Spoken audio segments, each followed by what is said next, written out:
केंद्र सरकार पहलवानों से बातचीत के लिए तैयार है। केंद्र सरकार ने पहलवानों को फिर चर्चा के लिए आमंत्रित किया है। इस बात की जानकारी खुद केंद्रीय मंत्री अनुराग ठाकुर ने मंगलवार को देर रात ट्वीट कर दी। उन्होंने बताया कि सरकार पहलवानों के साथ उनके मुद्दों पर चर्चा करने के लिए तैयार है। उन्होंने एक बार फिर पहलवानों को इसके लिए आमंत्रित किया है। बीजेपी सांसद और भारतीय कुश्ती संघ के अध्यक्ष पद पर रहे ब्रजभूषण शरण सिंह के खिलाफ पिछले लंबे समय से पहलवानों का प्रदर्शन चल रहा है।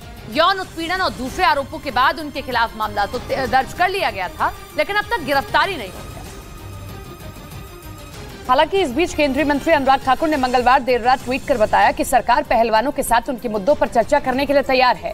अनुराग ठाकुर ने कहा कि एक बार फिर पहलवानों को चर्चा के लिए आमंत्रित किया गया है। केंद्रीय खेल मंत्री अनुराग ठाकुर ने बाकायदा ट्वीट किया और लिखा कि सरकार पहलवानों से उनके मुद्दों पर चर्चा करने को तैयार है। मैंने एक बार फिर पहलवानों को इसके लिए आमंत्रित किया है।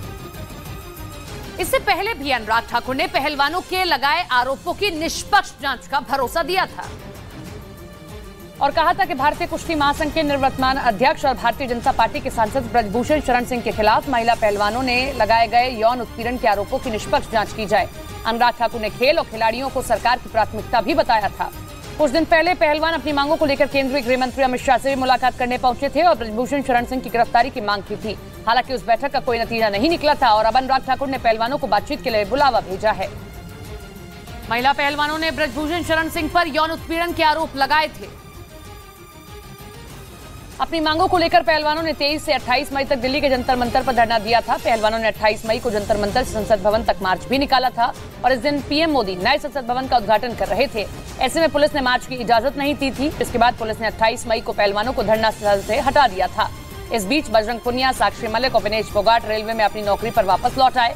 हालांकि पहलवानों ने आंदोलन से पीछे हटने से इनकार कर दिया।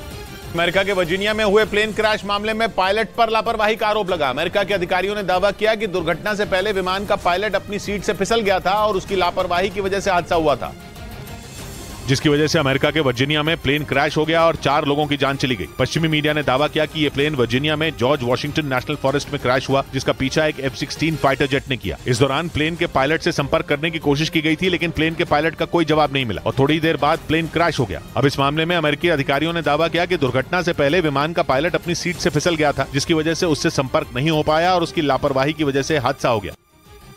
बड़ी खबर मध्य प्रदेश के सीहोर से। वहां एक बच्ची को गहरे बोरवेल से निकालने के लिए रेस्क्यू ऑपरेशन जारी है। पथरीली जमीन होने की वजह से खुदाई में काफी दिक्कत हो रही है। हालांकि बच्ची को लगातार ऑक्सीजन दिया जा रहा है। एनडीआरएफ और एसडीआरएफ की टीम पहुंच चुकी है मौके पर। जिलाधिकारी के मुताबिक बोरवेल में जहां पर बच्ची फंसी है उस लेवल तक पहुंचने में अभी कुछ और वक्त लग सकता है। जैसे ही टेरर फंडिंग की बात सामने आई, दमोह में बीजेपी के कुछ कार्यकर्ताओं ने वहां के जिला शिक्षा अधिकारी के खिलाफ मोर्चा खोल दिया। उन्होंने आरोप लगाया कि इस मामले को दबाने के लिए उन्होंने स्कूल से रिश्वत ली, जिसके बाद जिला शिक्षा अधिकारी पर भड़के बीजेपी के कार्यकर्ताओं ने उनकी कार को रुकवाया और उन पर स्याही उड़ेल दी। भ्रष्ट जिला शिक्षा अधिकारी ने पैसे लेकर उसको तुरंत रफा कर दिया। हालांकि जिला शिक्षा अधिकारी एसके मिश्रा ने दावा किया कि ये सब बदले की कार्रवाई के तहत किया गया।